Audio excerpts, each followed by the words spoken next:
Alright, it's Funk here.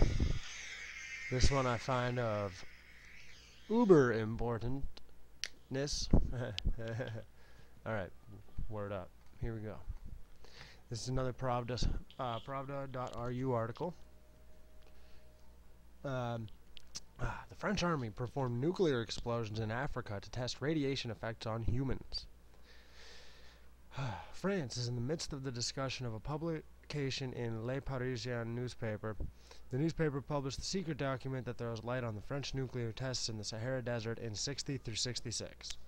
It's a confidential military document summarizing France's nuclear tests in the Sahara. The document revealed that the French army organized nuclear explosions in Algeria to study how radiation would affect humans. French and Foreign Legion soldiers were used as guinea pigs. Let that set in.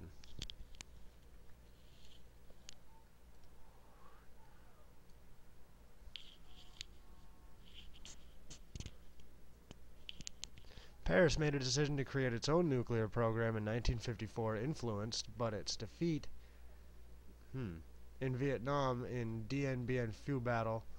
The first French nuclear test was detonated on 13 February 60 at Regane in Algeria. 17 tests were detonated in total. In April 15, 1961, during the tests under the code name Gerbois Verte, or Green Jerboa,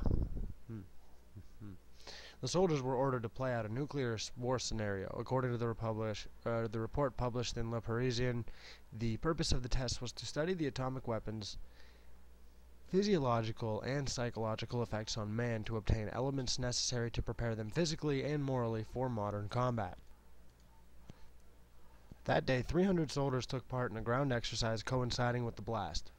Some foot soldiers were ordered to advance toward the epicenter, stopping 765 yards away and staying there for some time. Soldiers wore nothing but their standard uniform. One of the participants told La Parisien that he was scared, especially after finding out it was hazardous. He added that the soldiers were helpless, like guinea pigs. The officials knew about the danger but never informed the soldiers.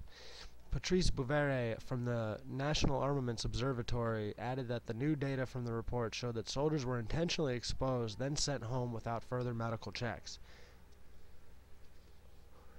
French Defense Minister Hervé Morin, who had to answer questions from journalists, said radiation level soldiers had been exposed to was low.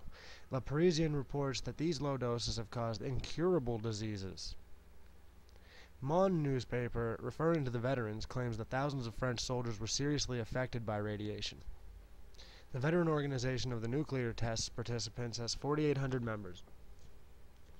According to the official info, 150 soldiers participated in the test. Tens of thousands of local residents suffered both from forced relocation and radiation. Compensation will be paid only to several hundred veterans. According to the release date, one-third of the soldiers have developed cancer, and only some of them will be entitled for compensation provided for by a recently signed law. The law stipulates that only those who had never smoked will be entitled for this compensation. The French military.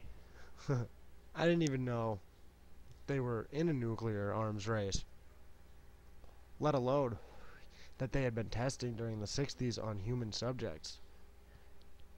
Very interesting, though, that they would use their own soldiers, the people that trusted their government, that trusted their superiors and didn't know what was happening. One of the authors of the report stated that most soldiers went through deactivation, but many fell victim to radiation. Another participant told the newspaper that he was ordered to take dosage meter readings next to the epicenter. 6 months later, he developed a rash. His doctor suggested that he keep quiet. Another participant said that he developed thyroid gland cancer at age 25, followed by epilepsy. The former soldier does not receive compensation, neither do many of his friends. In 2009, the French Ministry of Defense created a special committee for evaluation of claims received from the veterans of nuclear tests. Yet, the committee members do not consider their struggle with the government completed. They are convinced that compensation should be paid to a far larger number of former soldiers. They should be paid for both the Algerian tests and the tests conducted at the test grounds in French Polynesia, mostly Mururoa Atoll. where 181 explosions were conducted in 61 through 98. They also believed that soldiers should be compensated for a wider range of diseases caused by the radiation. Pravda talked to Georgy Shakarlan, a former soldier who served at Muraro Hotel and is now residing in Germany. The range in French Polynesia was maintained by the soldiers of the Foreign Legion, Whitefish as we called ourselves. First we were ordered to force nearly 2,000 indigenous people out from the atoll. The tests, at least the first ones, were conducted without any safety measures. We were told to throw ourselves on the ground without looking at the flashes. We were wearing standard summer uniform, i.e. shorts. No one told us about hazards. The French were always very sensitive about their nuclear secrets. In July of '95, Greenpeace Rainbow Warrior 2 ship with a group of foreign journalists aboard came close to our range. French soldiers used gas to capture it, although there was no resistance. Then the journalists were forced to leave the testing area. Elimination of Greenpeace Rainbow ship that kept trying to get to the range in '85 in Oakland Port by French Special Services attracted more attention. Now, when the secrets have been revealed, Paris would probably have to pay under the public pressure. It will have to pay to both its own soldiers and local residents of former testing ranges. Besides, the release of the report may create issues of diplomatic nature, first of all with Algeria and French Polynesia. These countries are still arguing about the environmental consequences of nuclear tests.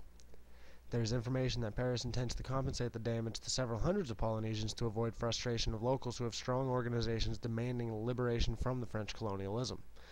There is no information about compensation to the residents of Rigon conglomerate in Sahara.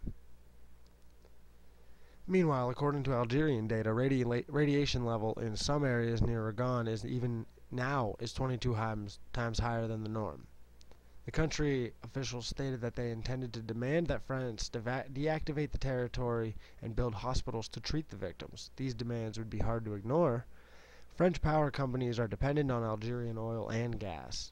If Paris refuses, the deposits may be transferred to the competitors.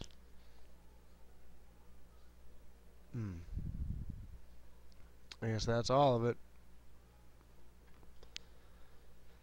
There's really not a whole lot to say on the subject, aside from the fact that if you agree or not, I think that these people should be compensated well beyond their means. They should be given quite a bit of money, I would say, but that's just me. I'm not in the government, so that's it. Funk's out. Peace.